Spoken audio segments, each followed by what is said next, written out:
ሁለት የትራምፕ ወዳጆች አንዱ ሌላውን ሂትለርና አሸባሪ እየተባባሉ ነው። ይህ ለትራምፕ አስተዳደር ትልቅ ራስ መታት ነው። እስራኤልን መጠበቅ ወይስ ቱርክን አለማጣት? ትራምፕ የትኛውን ይመርጣሉ? ትራምፕ በአንድ በኩል በታማኙ ወዳጃቸው ቤንጃሚን ኔታንያሁ፣ በሌላ በኩል ደግሞ በኔቶ አጋራቸው ሬሴፕ ጣይብ ኤርዶጋን መካከል ተወጥረዋል። ዛሬ በዝርዝር የምናየው የሁለቱን መሪዎች የቃላት ጦርነት፣ የትራምፕን አጣብቂኝና መላው መካከለኛው ምስራቅን እያንቀጠቀጠ ያለውን ይህን አዲስ የጂኦፖለቲካ ፍጥጫ ይሆናል።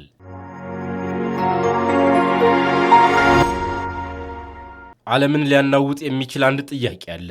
ሁለት የቀጠናው ኃያላን፣ ሁለት ዘመናዊ ሰራዊት ፊት ለፊት ቢጋጠሙ ምን ይፈጠራል? በአንድ በኩል በቴክኖሎጂ የረቀቀችው የአየር ላይ ንግሥቷና የኒውክሌር ባለቤት እንደሆነች የምታምነው እስራኤል፣ በሌላ በኩል ደግሞ በኔቶ ውስጥ ሁለተኛ ግዙፍ ሰራዊት ያላት የድሮን ቴክኖሎጂን የቀየረችውና የባህር ላይ ዘንዶዋ ቱርክ ከ400,000 በላይ ንቁ ወታደሮች አሏት።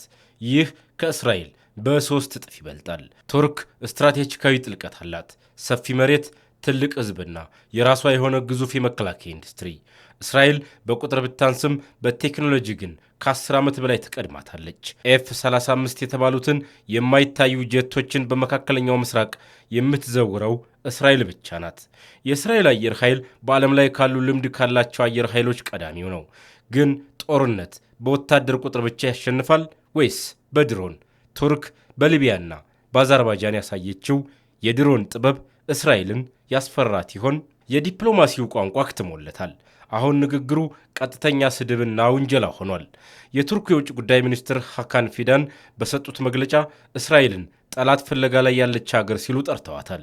እንደ ፊዳን አባባል እስራኤል ከኢራን ጋር የነበራት ግጭት ጋብ ሲል አሁን ፊቷን ወደ አንካራ ዞራለች።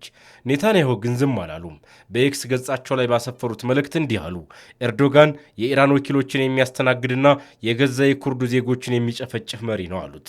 የቱርክ ምላሽ ግን ከባድ ነበር። የቱርክ የውጭ ጉዳይ ሚኒስትር ኔታንያሁን የዘመኑ ሂትለር ሲል ጠርቶታል። እስቲ ያስቡት፣ ሁለት የትራምፕ ወዳጆች አንዱ ሌላውን ሂትለርና አሸባሪ ሲባባሉ። ይህ ለትራምፕ አስተዳደር ትልቅ ራስ መታት ነው። እስራኤልን መጠበቅ ወይስ ቱርክን አለማጣት? ትራምፕ የትኛውን ይመርጣሉ?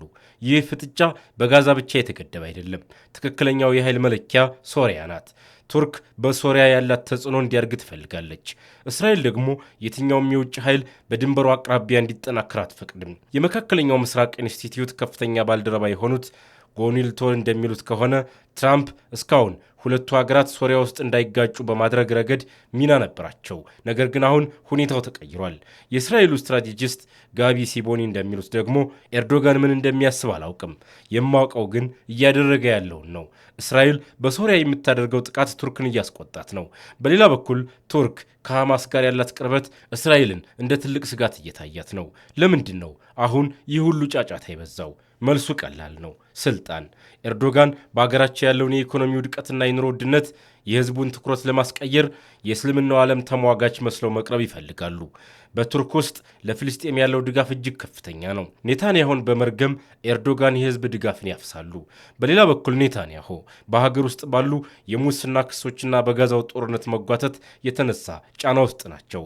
አገሪቱን ከውጭ ጠላቶች እየጠበቅኩ ነው የሚለው ትረካ ለሳቸው የህልውና ጉዳይ ነው። ስለዚህ ሁለቱም መሪዎች ይህን ግጭት ለፖለቲካ ፍጆታ ይፈልጉታል። የቱርኩ ፕሮፌሰር ሁሴን ባጂስ እንደሚሉት ከአሜሪካ ጋር ጥሩ ሆነህ ከእስራኤል ጋር መጣላት አትችልም።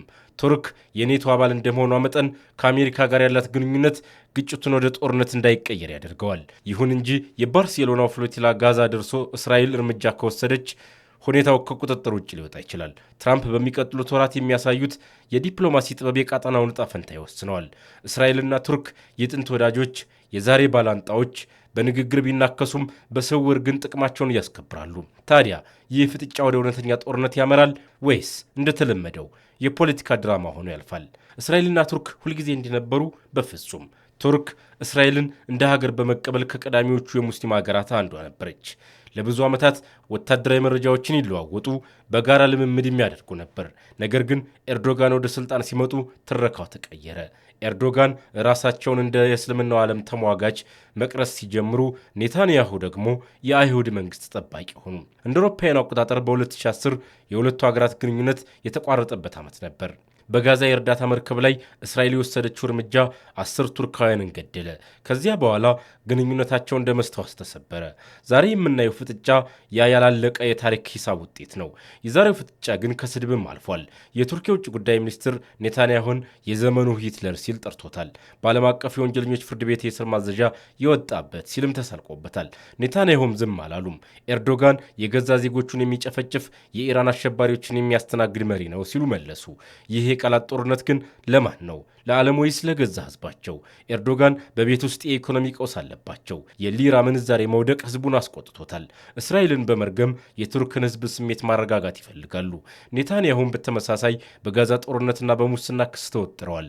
ውጫዊ ጠላት መፍጠር ለሁለቱም የህልውና መድኃኒት ነው። እዚህ ጋር ነው የዶናልድ ትራምፕ ሚና የሚመጣው። ትራምፕ አሜሪካን ፈርስት ይላሉ፣ ነገር ግን በመካከለኛው ምስራቅ እስራኤል ፈርስት የሚል አቋም አላቸው። በሌላ በኩል ቱርክን ማጣት አይፈልጉም። ለምን? ቱርክ በኔቶ ውስጥ ሁለተኛዋ ትልቅ ሰራዊት አላት። ቱርክ በሩሲያና በዩክሬን ጦርነት ውስጥ ቁልፍ አደራዳሪ ናት። ቱርክን ወደ ሩሲያና ቻይና ጎራ መግፋትም ለአሜሪካ ስጋት ነው። የመካከለኛው ምስራቅ ኢንስቲትዩት ባለሙያ ጎኔል ቶል እንደሚሉት ትራምፕ ሁለቱን ወዳጆቹን አትጣሉ ብሎ የመገሰጽ ከባድ ስራ ይጠብቀዋል።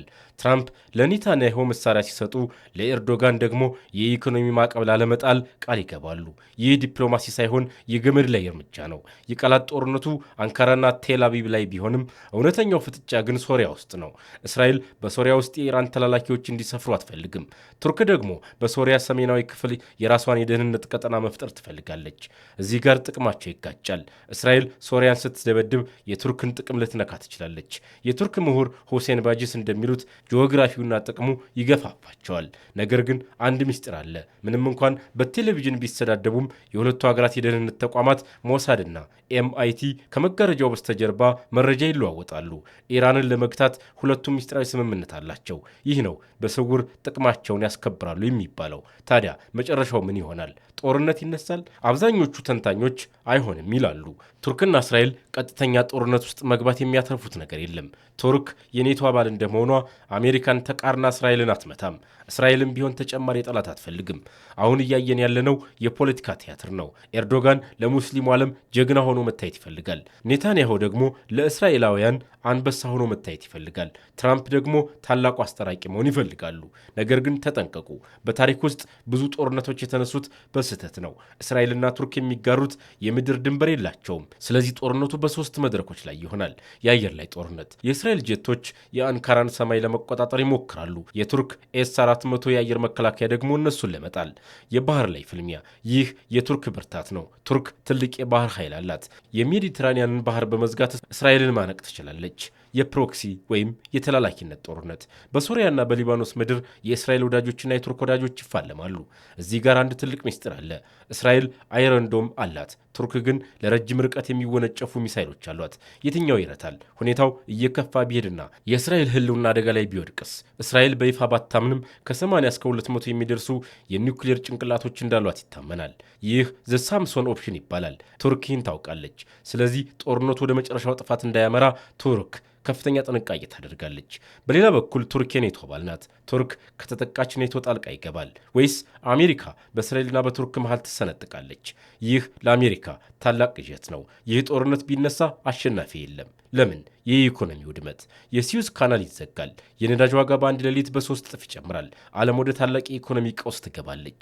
የአሊያንስ መፍረስ፣ ኔቶ ሊበታተን ይችላል። አውሮፓ በሁለት ትከፈላለች። የኢራን መነሳት። እስራኤልና ቱርክ ሲዳከሙ ኢራን የቀጠናው ብቸኛ ሀያል ሆና ትመጣለች። ይህ ደግሞ ለሳውዲ አረቢያና ለገልፍ ሀገራት ሌላ ስጋት ነው። ታዲያ ማን ያሸንፋል? በወታደራዊ ሳይንስ ራስን አጥፍቶ ማሸነፍ አለ። እስራኤል በቴክኖሎጂ አቅሟ ቱርክን ክፉኛ ልታቆስላት ትችላለች። ቱርክ ደግሞ በብዛቷና በጂኦግራፊያዊ ጥልቀቷ እስራኤልን ለዓመታት በሚዘልቅ ጦርነት ልታዳክማት ትችላለች። እውነቱ ግን ይህ ነው። ሁለቱም ሀገራት ጦርነት እንደማያዋጣቸው ያውቃሉ። አሁን የምናየው ጩኸት የጥርስ ማሳየት እንጂ የመንከስ ፍላጎት አይደለም። መካከለኛው ምስራቅ የጦርነት ድራማ ቢሰለቻትም የእነዚህ ሁለት ግዙፎች ፍጥጫ ግን ሁልጊዜም እንደ እሳተ ገሞራ ሊፈነዳ የሚችል ስጋት ሆኖ ይቀጥላል። እስራኤልና ቱርክ በዲፕሎማሲ መግባባት ይችላሉ ወይስ ግጭቱ የማይቀር ነው? በጦርነቱ መፍትሄ ይገኛል ብላችሁ ታምናላችሁ? ሐሳባችሁን በኮሜንት አስፍሩልን። ለቻናላችን አዲስ ከሆናችሁ ደግሞ ሰብስክራይብ ያድርጉ፣ ቤተሰብ ይሁኑ።